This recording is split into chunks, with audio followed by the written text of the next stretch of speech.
Hey, good afternoon, everybody. Tom Stewart here. I'm with Liz Trotter. Our guest today is Victoria Yassem, and this is Smart Business Moves. Woohoo! Hey, Victoria. Hi. Hi, guys. Thanks for having me. I appreciate Yeah. it.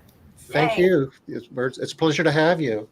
Yeah. Thanks. Well, Liz, maybe it's just me. I haven't been here in a while, have I? No, you're always gone. I'm doing That's all the nice. heavy lifting on this channel. I don't know, Tom. I'm glad you're here for a change. Although, good time to mention I won't be here next week. Oh, well, thanks. There we go again. There you go. Yeah. So, we actually had a really great call last week. You missed out if you haven't gone and watched it yet. Yeah, Or when I'm maybe- not here, it's usually some of the better material. I'm not sure how that works or why. Yeah. I feel the same way though when I'm not here. But we have fresh meat today. I gotta Great. open up. Yeah, we do love the fresh meat, right? We've never had you on here, Victoria, and I would hazard that the majority of our viewers don't don't know who you are. Well, hopefully that'll change. Yeah. So I am going to be speaking at the national conference. I will be doing a workshop, which I'm super, super excited about. But so me, I am a 15-year sales and marketing professional, and I actually started my B2B sales career selling for a commercial cleaning company. So the cleaning world is not new to me. It's something that I'm very familiar with.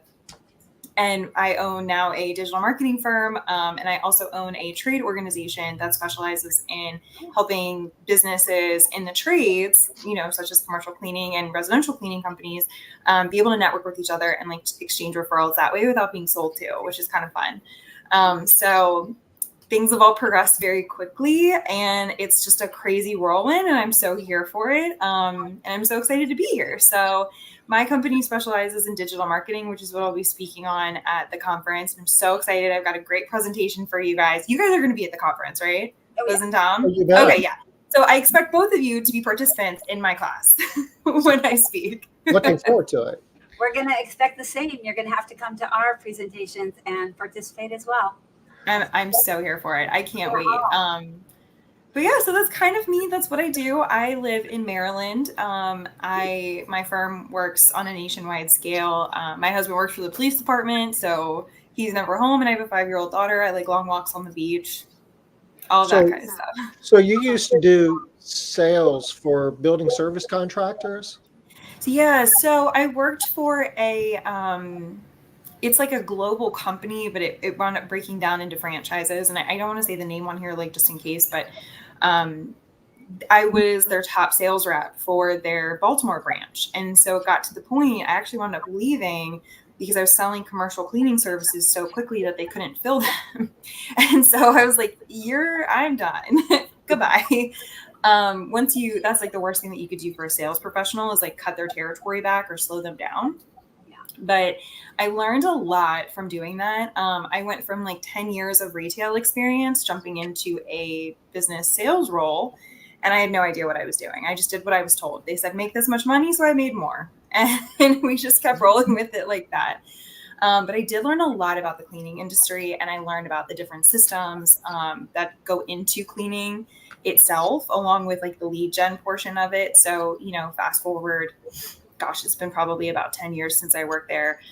Starting my own marketing and advertising firm, I learned a lot from what I did and learning about like the niche market and how to kind of look for the right prospects and all that kind of stuff to be able to kind of do what I do now. So it was very cool. I mean, a lot of really great relationships there, and it was really cool to kind of go on bids and see different stuff.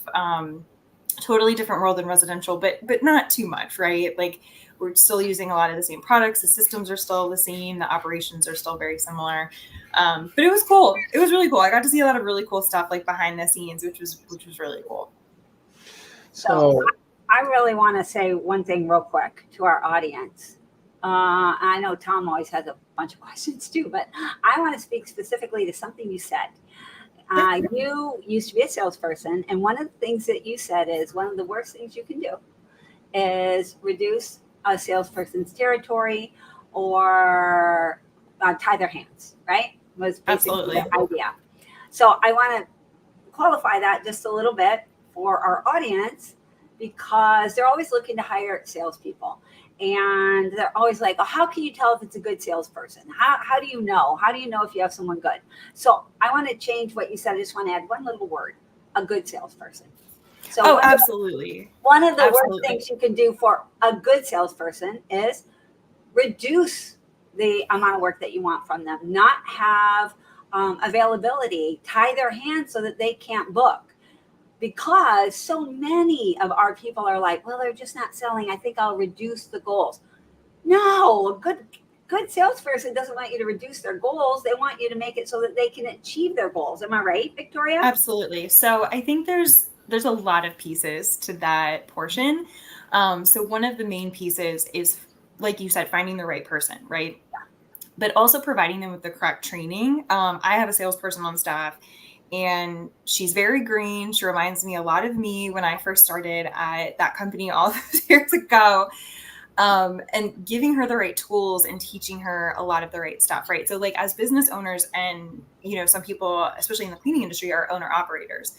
And so learning how to kind of let go of some of that stuff and finding the right people to help you let go of some of that stuff. Like I personally, and this is like getting off topic a little bit, but I personally, I'm not a fan of business coaches, never have been until I met the right one. And I feel like it's kind of the same thing for sales oriented positions or, marketing or operations or whatever position that you have, is like, you're so used to doing this yourself that until that right person kind of comes along, that you're comfortable relinquishing some of those responsibilities to. And with sales, it's a tough market right now just for everyone.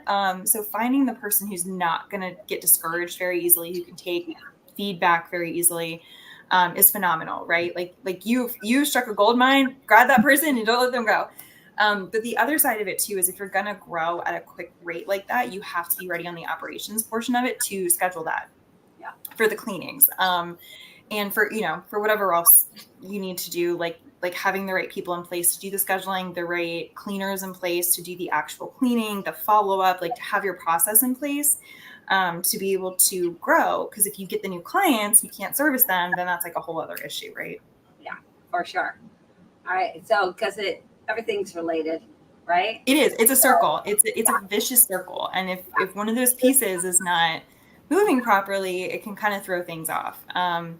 So getting yourself ready for growth, especially when you have downtime, is key to hiring the right salesperson, but then also giving them the resources and the opportunities to grow. Well, Like in this industry, you always have too much of something and not enough of something else. You've got too much labor and not enough work, or too much work and not enough labor. But from a sales standpoint, you always want to have too much work. That's kind of what keeps. Yeah, that's your job, right? You're doing your job right if there's too much work, essentially. But I didn't learn until I actually owned the business how to make sure that you're set up for the growth on the back end and the operation side, and to make sure you have the people to do the work. So I definitely learned that from that company that I worked for, to be able to help move her in the right direction. I don't think, did you mention the name of your company yet, Victoria? Tom, maybe we could drop a link. Oh, I didn't? Oh gosh, this is just me. So I am with Red Ball Consultants. Red Ball Consultants. All right. So we'll get a link there. Y'all want to follow along, check out Victoria's company there while we're chatting. So, I mean, I don't think that we're horribly off topic when we're talking about sales and digital marketing and staffing. I mean, because all of these things are connected, right? If one piece 100%. is broken, then you're going to struggle. So you really love the digital marketing piece, though. Oh, I like this website. I like the look of this. Oh, thanks. How long have you been doing Red Ball? So Red Ball actually just celebrated their 4th anniversary about 4 weeks ago was when I filed for that LLC. Thanks. But I've been in like the sales and marketing. Oh, I love that. That's cute. I've been in the sales and marketing world for 15 years. I have a degree in communications, like all of the things. I could tell you guys the story of the company, but I don't want to bore you unless you guys want to hear it. But we love it. Okay.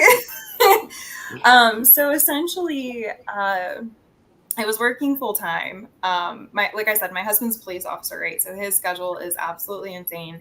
And at the time we had a like 6-month-old daughter. She was anywhere between like 6 months and a year. I can't remember exactly. So I started Red Bull. It was originally just going to kind of be a side hustle, and it was just going to, be that side business, that second stream of revenue while I was working full time. And nothing ever works out the way that you think it's going to. Oh, and COVID was a thing when I started this company. Can't forget about that. But it wound up taking off. And so I filed for my LLC, and 6 months later I had to do it full time. I didn't have a choice. So my husband, his whole life is to mitigate risk, right? He's like, what are you doing? What do you mean you're leaving a job to go on your own? He pretty much had a hernia, and he was like, I don't know what to think of this. I mean, don't get me wrong, he's an angel. He was so supportive, but he went from, his job, he has job security. He's never going to be out of a job, to something that fluctuates and ebbs and flows. And he just was kind of like, what the hell are you doing? And I was like, it's fine. Everything's fine. Everything's fine. Like, that meme of like the dog sitting in like the fire, and he's like, this is great. Yeah, that was my life.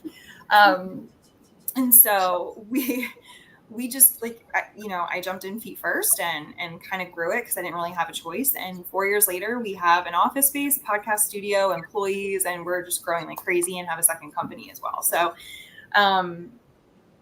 it was insane. It was absolutely insane.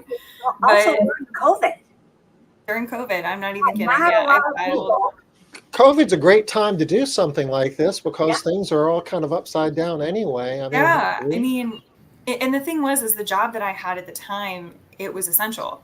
I was working for a security company that would put in security cameras in like government buildings and whatnot. And so like, I was essential. I still was working. Like I didn't stop. I didn't have the Tiger King break that everybody got, and because I didn't have a choice.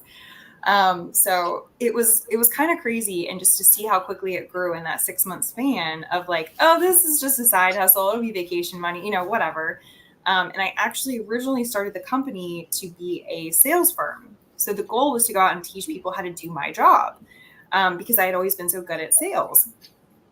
And again, nothing ever works out the way you think it's going to. So it took a hard left turn, and we wound up in the social media space, and it's a lot of fun. It really is. Like, there's nothing better than making a TikTok and sending it to your clients and then watching it go viral. And you're like, oh, I made that. Like, that's fun.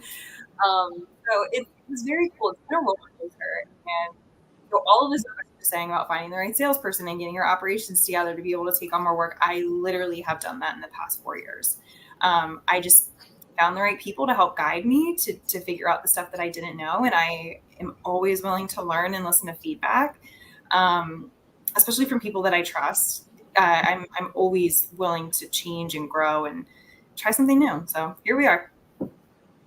Okay, that's a good story. I'm glad you shared it. It wasn't that long. I was thinking it was going to be like a 15-minute story. Oh no, I gave you the condensed version. I'm not trying to bore anyone with all of the details, but it was a wild ride at first. It was I don't think I slept for like 6 months. Especially it didn't happen. A new baby. We've had some people doing stuff like that. How old was Nina's baby when she came to Foundations? Do you remember? Young. An infant for sure. Yeah, we had somebody, student come to a program that we put on. It's called Foundations, where we take them for a week and put them in on the beach. Yeah. Aww. I think he was 8 months old. Poor little James. He was just really little. So I'm always surprised by people that are, or maybe impressed is a better word, right? I'm impressed by people that they're just going to make it happen. Go do the thing. Yeah, I appreciate it. I learned a lot about time management. A lot. Yeah, but it was one of those things where I felt like I was in the right place at the right time, and I didn't really want to go back to working for someone, and I wanted to be in this space. So you just kind of got to do what you got to do, and you got to make it work. Like my daughter, so like I said, my husband's schedule is insane. She's actually in the next room right now, so if you guys hear noises, it's not a mouse, it's my kid. She has been going to networking events since she was like 2.5 years old. And her network is bigger than all of ours combined. Like she literally walks into a room and people are like, what's up, Chloe? What's going on? Aww. And she just, goes off and talks to people. And it was really, really cool. Because to be quite honest, I kind of got to the point where, don't get me wrong, I won't take her to like a suit and tie, high heels kind of black tie thing. I have my boundaries with that. But if it's a happy hour, if it's something in the evening, I'm just like, I have to. I either don't go or I take her with me, and she loves it. She gets to meet all kinds of people, and they all wind up giving her something. There was one time this guy at a networking event, he kept giving her money, and I was like, Lester, what are you? I mean, look, it was like $5. Okay. But he made the mistake of giving her like $5 one time. So the next time she saw him, she was like, "Where's my money?" Yeah. At 5 years old, it's like this. Yep, that's my child. I'm not listening quickly though. I like that entrepreneurial part there. Like, how do I? I gave birth to myself. I did. Like, we're in trouble. But yeah. So anyway, she's part of the family business just as much as I am. Oh, it's very cool. Oh. So, go ahead, Tom. You are going to be presenting at the ISSA Residential. You're going to be a speaker for ISSA Residential at convention this year, correct? I am. I'm so excited. I've been to Vegas like a couple times, but never on a scale like this. And I'm super, super excited to come out there and meet everyone and be able to hopefully help some people out and share some information. Oh. If you're not a member of ISSA Residential, I'll drop their domain in chat as well. And if you want to know more about the convention that's coming up in November 17 through 21, Liz will be there, I'll be there, Victoria will be there, and in total, I don't know, 16,000 other people will be there. Not that big, right? Not that big. What are we doing on the 17th, Tom, on Sunday? Do we have classes on that day? I just realized I'm flying in. That's education. Usually they have some certification. They're probably doing, Bruce might be doing HCT certification, for instance. That's the kind of stuff. Okay. They do SIMS training. There's probably several training programs they start on Sunday. The welcome reception, all that good stuff. Yeah. The actual exhibit starts 19 through 21, but on Monday, I guess, which would be the 18th, that's when a lot of the education starts. Okay. Like the presentation that Victoria will be giving will probably be either Monday, I presume Monday, maybe Tuesday. Do you know when you're presenting, Victoria? You know what? Off the top of my head, I don't remember. I do have it, and if it's okay, I can send it to you guys. And if you want to, put it out there, that'd be great. Well, tell us a little bit about. I think I heard you say that you were going to do a workshop, right? Yeah. So I've taught a bunch of classes before, and kind of taking the feedback that I've gotten from the classes and seminars that I've taught, I really wanted to put together something that, if you sit in my class or you sit in my room, you leave and you're like, oh, I can do this right away, right? Like something that you can just like get your hands dirty with, and it's not theory, and you're not leaving like, what the hell did I just sit through? That's how I run my business. I'm like, let's go. We don't have time to try and Google something. Like, let's figure this out. So what I'll be teaching on is kind of finding your niche market and how to market to that appropriately to get leads on social media. So we have a cleaning company. I'll give you guys a great example. We have a commercial and residential cleaning company that we work with. We've been working with her for quite a while, and I got this idea. My daughter had the stomach bug. I wound up with the stomach bug. My husband wound up with the stomach bug. Yeah, it's horrible. And I just remember sitting there like, what am I going to do? Like, how am I going to clean this house? Like, I have to disinfect all of the things on top of trying to run two businesses, on top of all of the things. And so I reached out to my client and I was like, I have an idea for an ad campaign. And she's like, okay, let's hear it. But the campaign came from knowing that people like myself are her target market, right? Residential cleaning, like typically the wife makes the decision in a male-female household, typically, and the income range, like all that kind of stuff, like we kind of are like her avatar. And so I was like, what do I want to see, right? And that's kind of the whole point of niching down, is when you're doing your marketing efforts, you really need to figure out not what do you want to see, Liz or Tom, what does your avatar, and when I say avatar, it's like a target market, want to see. So we came up with this really cool ad campaign. I wrote together like 3 friends of mine, and I was like, I need you guys to film a video for me real quick.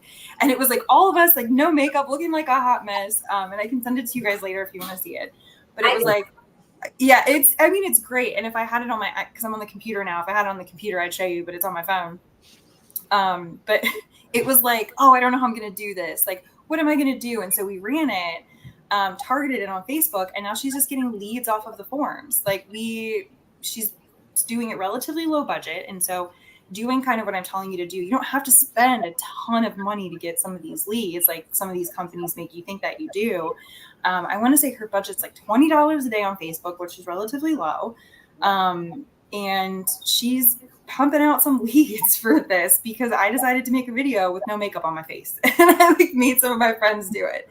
But pretty much the video is just clipped up into like, I don't know how I'm going to do this. And it's frustrated moms, and you can hear the yelling and the screaming in the background, right? And we just happen to pull it together very quickly, but it is working, right? And so figuring out like what your target market is going to help you generate some of those leads. And then it's just going to be better for all of your marketing efforts. So figuring out like if you decide to do print or media, even the networking groups that you go to, right? Like if you're going to a networking group and it's not the person, like not your avatar, why are you there? Why are you wasting your time?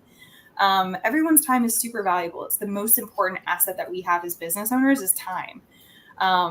You have to spend it wisely. You have to be making the connections wisely. You have to be strategic. So what I'm going to show you guys is a slide from my presentation, if that's okay.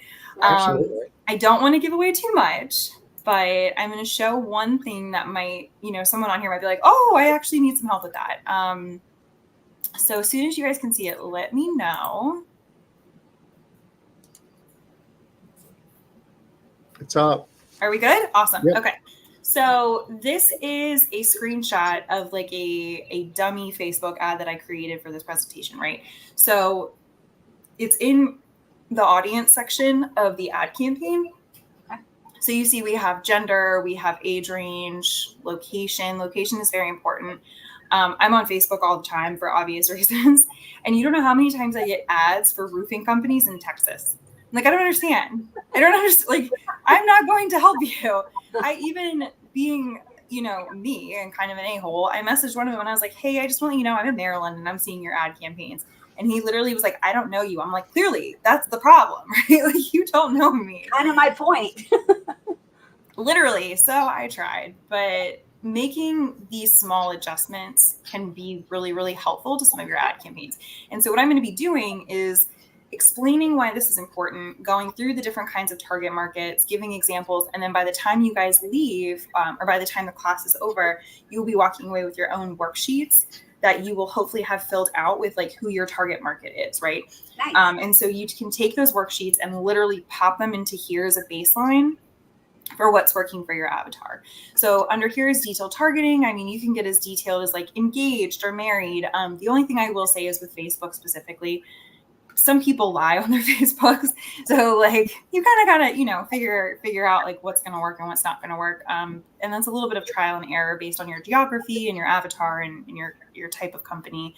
But really trying to figure out like who you're marketing to be able to create the better content and then to be able to put the money behind it. And that's what this slide is this is explaining like how to put the money behind it correctly. So I'm really excited to teach this. I've gotten really good feedback when I've gone through this before. And it's funny because when I start the workshop, people usually stare at me like, what is she talking about? But then like once it gets going, they're like, oh, this makes sense. Because there's nothing worse for your business than like, oh, I can sell to everyone. Like, honey, no, that's not how marketing works, right? So yeah, that's like a little teaser slide. Hopefully somebody sees this and they're like, oh, I want to learn more about that. And they come to my class. So I'm not sitting there by myself. Oh, no, I'll be there, guaranteed. Yeah, so me and Liz aren't sitting there by herself. So I think you'll have a full house. Oh. It's scary though, especially when you're starting out, or especially when you're just cutting it really thin on a cash flow standpoint. Yeah. Not to take every customer that you can get your hands on, and the idea of defining your persona, your avatar, and saying these are my customers and these people aren't. It takes a leap of faith. It takes a lot of courage to do that. It does. And I'm not saying that just because your avatar is one thing that's all you can work with, right? Like if I'm your avatar and Tom calls you, yes, work with him by all means. Like that's not what I'm saying. But the process behind it or the thought behind it is things affect me differently than they affect Tom or that they affect Liz. And so it's really trying to speak to people and get them to pay attention to your marketing. And on a social media level, I mean, you're being hit with so much different content. Like, what's going to spark your interest? What's going to hit that little knob, like that little knob in your brain and make you actually click on the ad or fill out the form or make the phone call or Google the company. And a lot of it too is some brand recognition, right? So Nike, everyone knows what Nike is. Everyone knows what Subway is, right? Like, that's not because one day someone woke up and was like, oh, this is Subway, right? Like, no, they spent the time going through figuring out like who their target market was. And for companies that big, they have different avatars as well. So there's a whole like science behind it. There's a lot of psychology behind it. But as far as like without overwhelming everyone in the room, like what I've come up with is a really easy way to figure out like how to spend the most of your time and the most of your money. And finding that avatar, and finding like who you really want to do business with. Because don't get me wrong, like I have a bunch of clients that I absolutely love and they've been with me forever and they're not my avatar, but it doesn't mean that I don't like working with them. Right. I find that to be a really hard concept for people. They're afraid. Oh, it is 100%. Oh, so hard, right? They're terrified. Just like Tom said, they're terrified. Yeah. I love that Tom used the word brave. You have to be brave. It takes courage to say, this is not my avatar. Not that I'm not going to clean for these people, but these are not the people I'm going to target. So just choosing, this is who I'm targeting. This is who I want to go after. I want more of these. I like to position it that way. Just who do you want more of? Instead of exactly who you want only, who do you want more of, right? Exactly. And that's what I tell. So when we sign on a new client, the first thing we do is an avatar workshop, right? So we make them sit down and we go through this.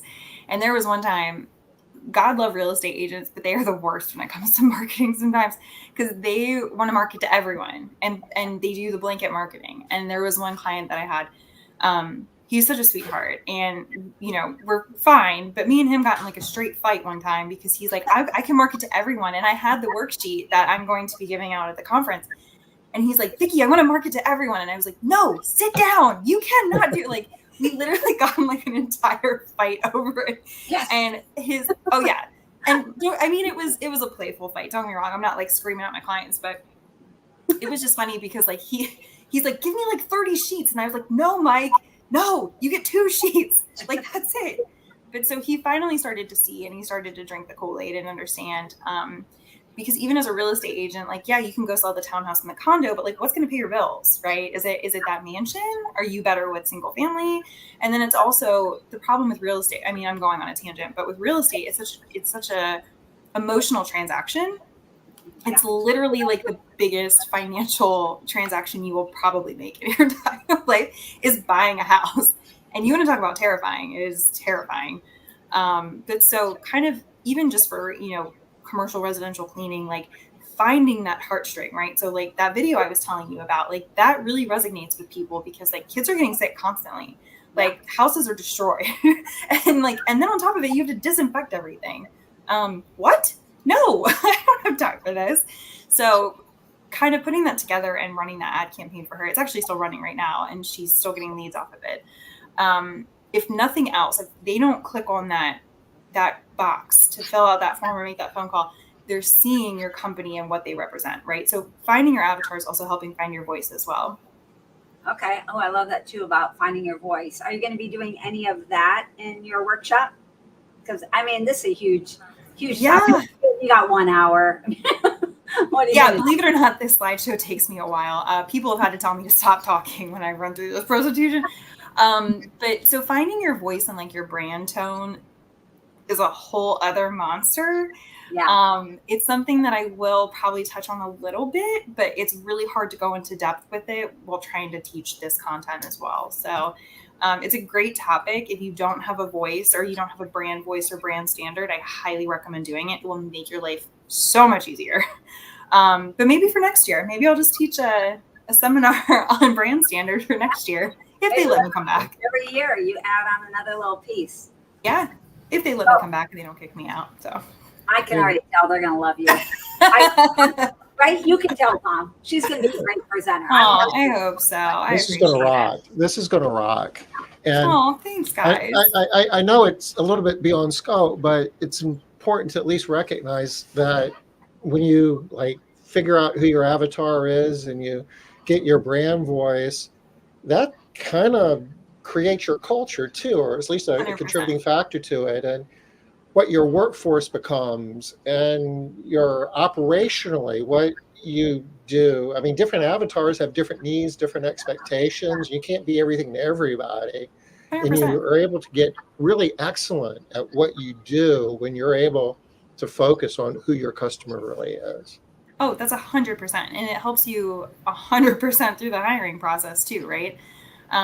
Even just looking at specific age ranges of, are you going after 24-year-olds who are on TikTok all day? Okay, I need to hire a 24-year-old that can talk TikTok to people, right? So really kind of figuring out your voice is very, very important. It will help tremendously with figuring out where you need to go for your marketing. Sorry, my kid's trying to open the door. Let her in. I mean, we can't give her $5, but can I let her in? Is that okay? Okay, sorry. Hold on one second. She went to the restroom and then got locked out. So hold on. Come on, Chloe. Come on in. We want to see you.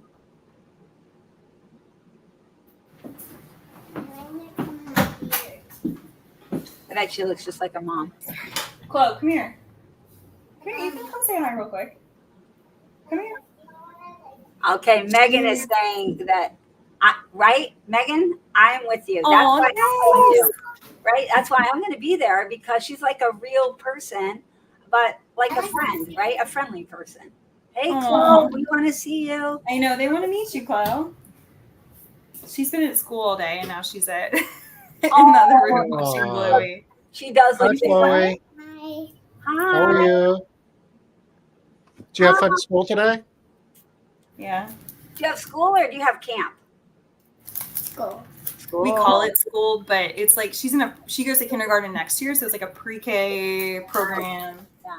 She's getting prepped, ready to go. Yeah, and she's such a smart cookie. Like I can't. The stuff that comes out of her mouth, I'm just like, I can't deal with you. Like, go to your father. I can't. They are smarter. They just are smarter than they were. The stuff that she says, I'm like, I didn't even know that was a word when I was 5 years old. Whatever. Teaches out. Yeah, she's nuts. So she actually, I fight. Well, I shouldn't say I fight. I train boxing and Muay Thai. And so my daughter, I got her into jujitsu. So she's also a fighter. So you have two very feisty women in a house with a cop who tries to mitigate risk all day. It's fun. Oh my gosh. Yeah. I'm thinking it does sound like a fun household for sure. Just pray for my husband if you believe in Jesus. Yeah. Okay. Poor guy. I have a couple of questions for you that are kind of specific. I'm wondering if let me get rid of this real quick. Do you have like social media channels that you really like or that you recommend for different industries? Like you were talking about real estate. I'm guessing that they are doing different things than a residential cleaning and also then maybe commercial cleaning. How do you determine that? That's a really good question. And I'm so glad that you asked because I actually go into that with my presentation. So a lot of it depends on your avatar, right? So if you're a real estate agent, most of the time LinkedIn isn't really going to be beneficial for you unless you work it. So each platform has its own positives and negatives. The thing that people forget about each platform is that Facebook and Instagram and LinkedIn and Twitter and all the things, like, they're all businesses and they get paid with our time. And then they also, okay, let me see it. I'm so sorry. Anyone watching, I'm so sorry. Thank you. Hey, Denise. So anyone who, I lost my train of thought. So we are paying for these platforms with our time. Yes, we're paying for it with our time, but then also like us staying on there as consumers, we're getting exposed to the ad dollars that are being spent, right? So people forget that they're a business. So that's where coming and figuring out your avatar is going to be really beneficial is, okay, if I'm going after a mom, 2.5 kids, suburbia, all of the things. Where is it going to make sense for her to see my ad campaign? Or where is it going to make sense for her to see my content? And I keep talking about ad campaigns, but realistically, you can get really good leads off of a lot of the Facebook groups and the Facebook content that you create if you don't have a budget for it. And it doesn't cost anything. It just costs you getting on Canva and making some stuff yourself, right? The presentation that I'm going to go over is not ad heavy. This conversation has just been a little bit ad heavy, but there's a lot of content that you can create for free. Well, I say free, your time is not free. Chloe, turn it down, please. So sorry. Like the Bluey. Yeah. I don't know if anyone's watching this and their kid watches Bluey, but like, oh my gosh. Love Bluey, but also like she just turned the volume all the way up. So anyway, the content that you create also goes back to that voice, right? And a lot of the times, like a lot of my clients get really good leads out of the Facebook groups. So if you can find groups that are your avatar, so like where I am, there's like Maryland moms or Bel Air moms, or that's an avatar for my residential cleaning company client. If you're looking more for, whatever else, more commercial side things, LinkedIn is going to probably be your best option for a platform. Are those people on Facebook and Instagram personally? Yes. Is it good for brand recognition? Absolutely. They're different. So does it have to do with, as you're talking, I'm thinking, yes, the same people are going to be on LinkedIn, they're going to be on Facebook, but I'm open to different messages when I'm on Facebook than I am when I'm on LinkedIn. When I'm on LinkedIn, I'm looking for a certain type of message, and that's what I'm honing in on. I'm not really open to the other stuff. Not that I'm going to, eschew it, but I'm not going to be like eschew it. What's another word for issue? I don't know. I've never heard you use that word before. Sorry. Just blow it off, maybe. I don't know. No. Dismiss. Like you'll dismiss the messages. Ignore. Yeah. Dismiss. Thank you. Mm-hmm. Tom, why you gotta take us off track like that? That's why I'm here. All right. So it does kind of matter, even if so I might want like a 30 to 40-year-old woman with 2.5 kids, and they're on LinkedIn, and they're also on Facebook, and they are on Instagram, and they are on TikTok. They're all over the place. But how do I know where to put my ads where they're going to want to see them? I ate 2 of these. Stop eating chocolate. That's the best time to eat chocolate is when mom's on Mm-hmm. You're right. She is smart. You can have a third if you want to. So we're in my office. Her daycare, pre-K, whatever you want to call it, is down the street, is like 10 minutes away. And we're in my office right now. And she has, if I could flip the camera on, I'd show you guys, she has her own desk in here, like a kid desk that's like so perfect for her. Well, I told her for this that she has to go in the other room, and I shut the door. There's a lot of chocolate in the other room. Oh.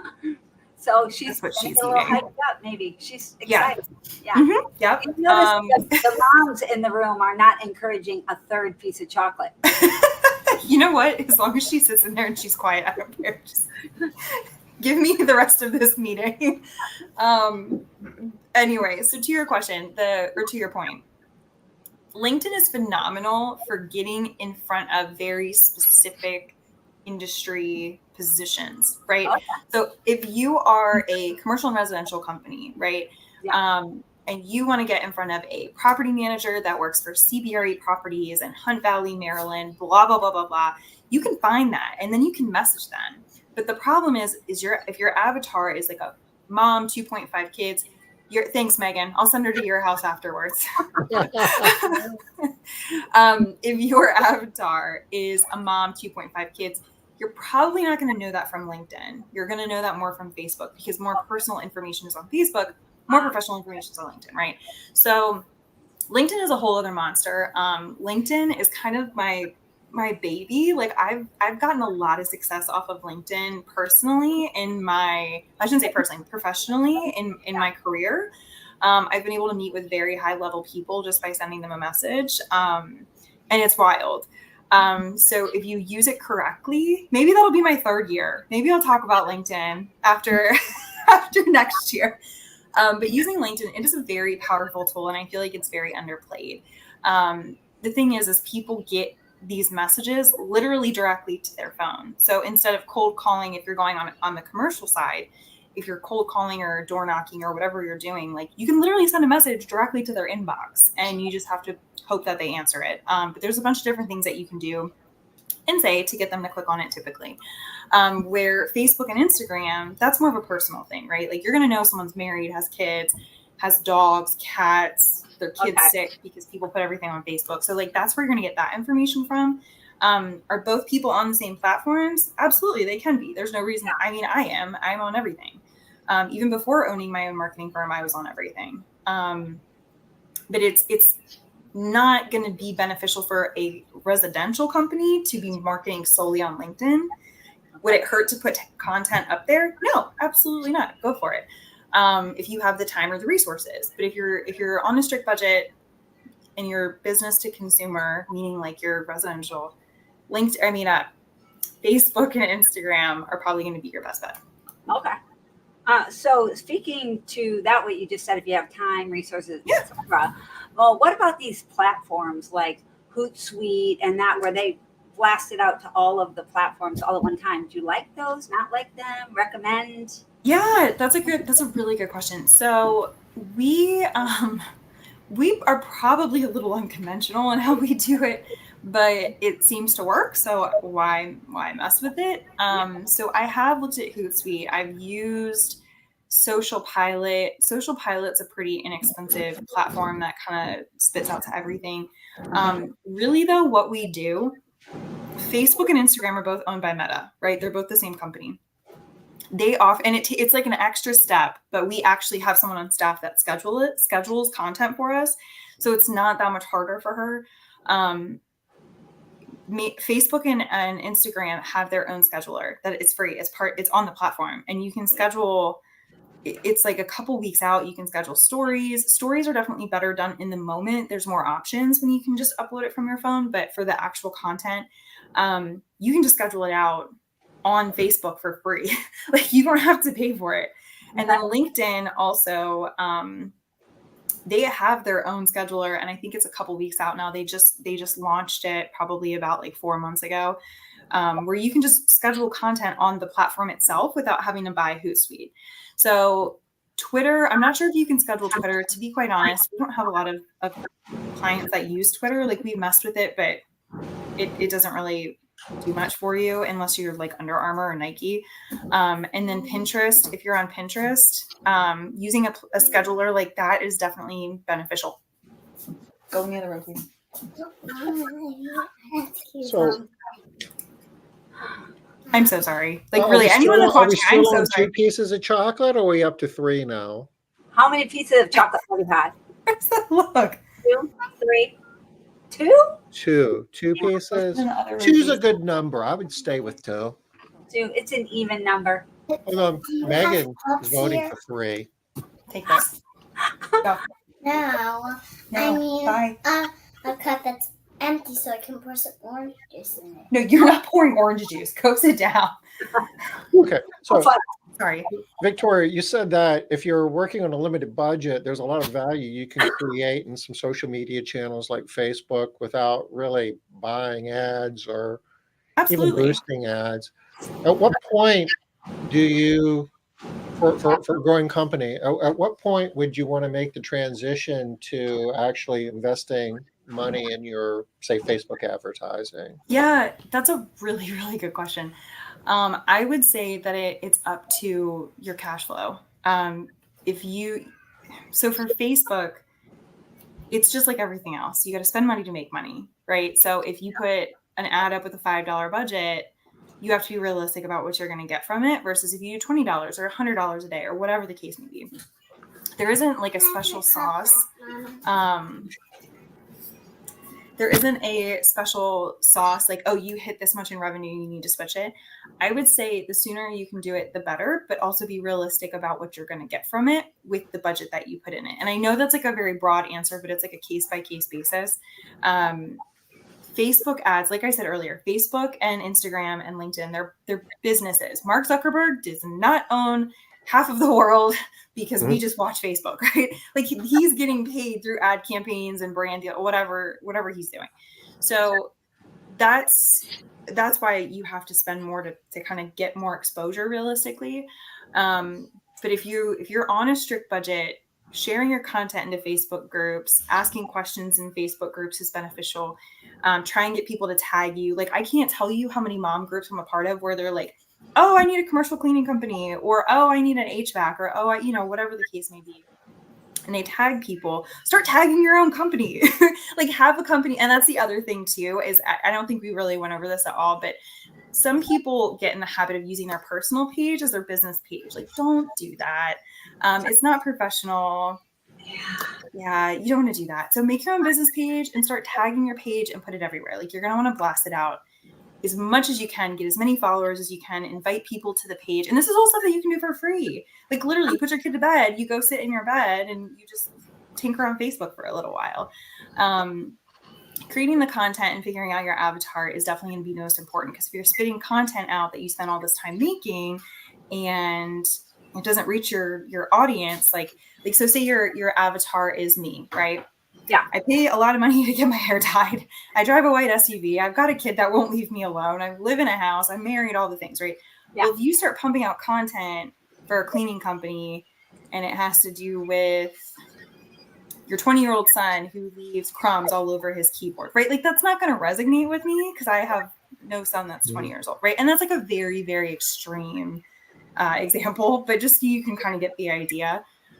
Because the content that you pump out is you're going to want to have that same avatar, right? And typically I recommend don't have more than like 2 avatars, 3 at the most, that you're pumping content out for.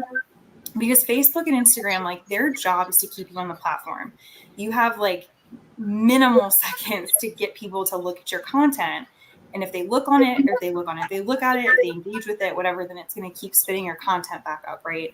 And so that's the goal, is to get them to actually look at this stuff and to engage with it, or even just look at it for more than a couple seconds, and then it'll start to pop back up again. So I feel like I kind of went on a tangent, but hopefully that answered your question, Tom. No, that's good. And as an intermediate step, I mean, you were showing us earlier the slide in terms of the mechanics of, or at least part of the mechanics of creating an ad to post.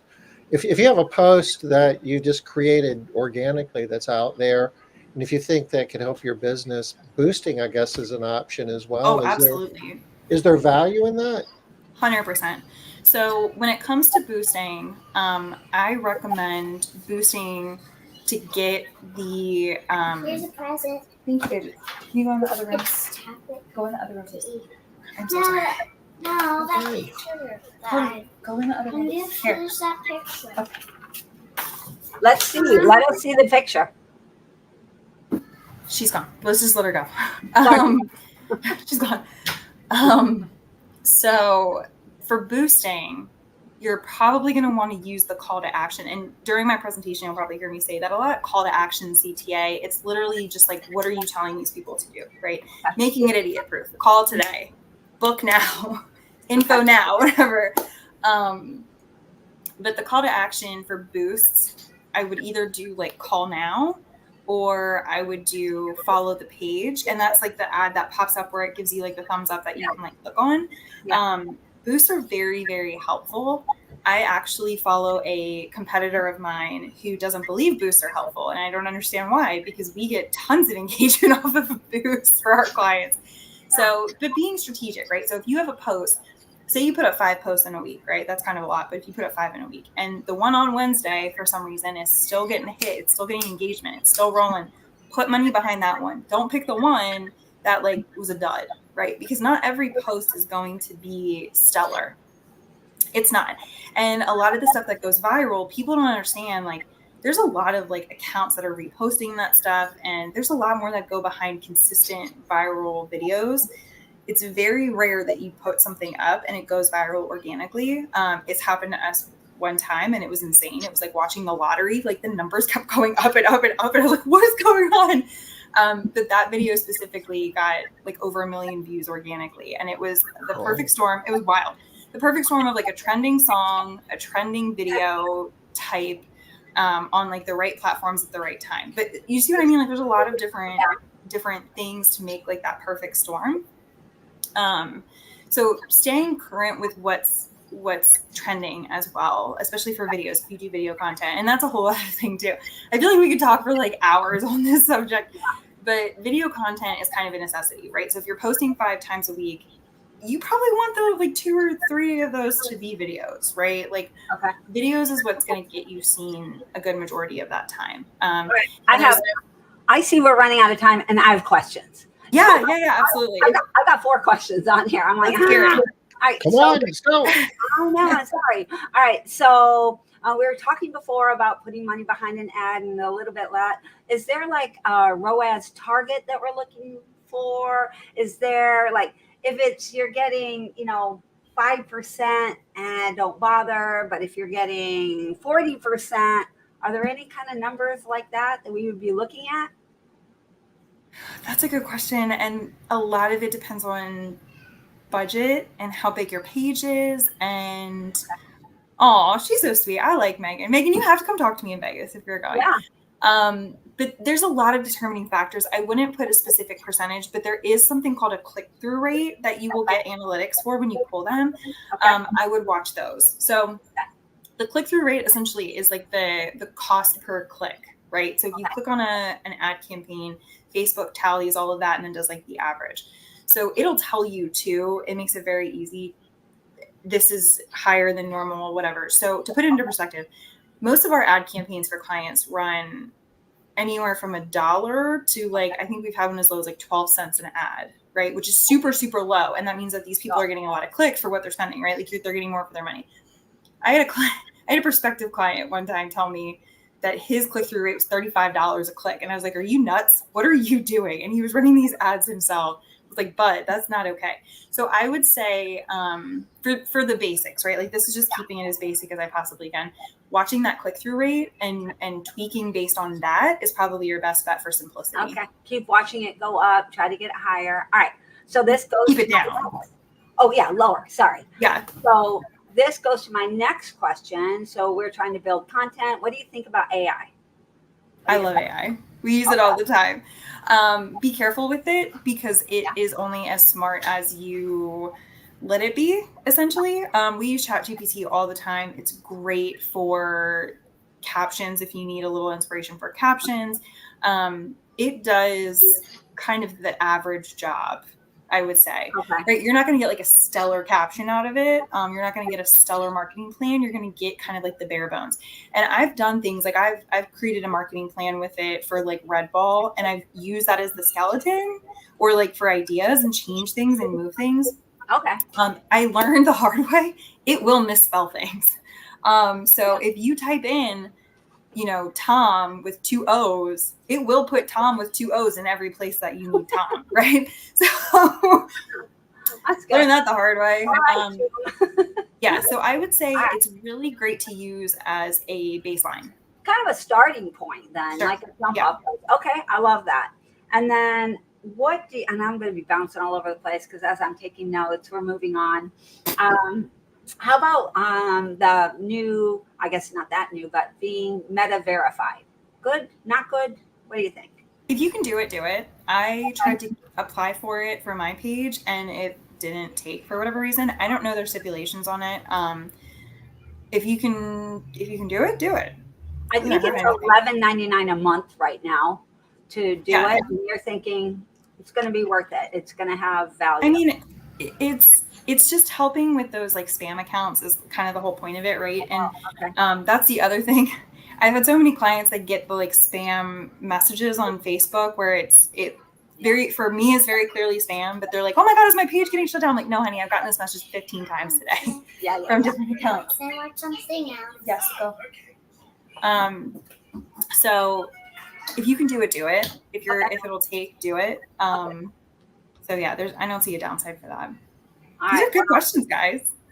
So I feel like your topic is really good. We don't have time to keep asking a million more questions, but We You do are- have time to go to Las Vegas in November and participate in a Ew. workshop. And I bet we could ask a couple of questions while we're there as well. And Denise wants contact info. So We will go back to the website.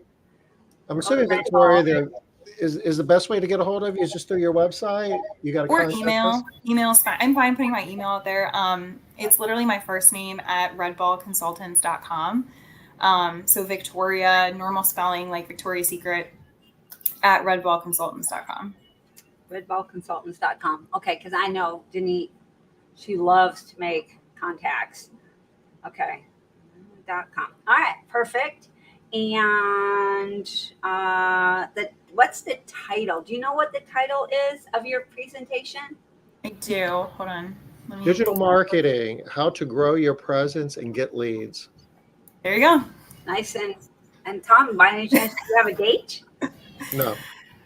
All right, but we do know that it's going to be 18th through the 20th, y'all, or maybe the 21st. I'm speaking on the 21st.